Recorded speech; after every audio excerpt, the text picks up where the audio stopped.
আব্দুল মতিন সাহেব ছিল সোনার বাংলা সোনার ছেলে আব্দুল মতিন সাহেব ছিল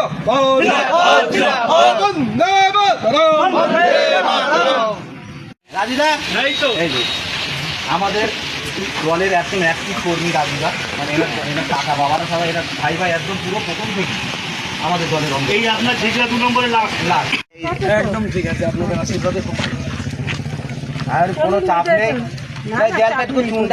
আমাদের অঞ্চল নিয়ে অত চিন্তা নেই, টেনশন নেই।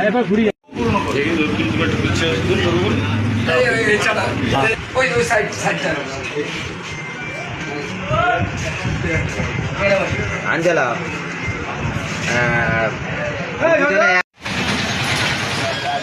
আমি ছেড়ে দিচ্ছি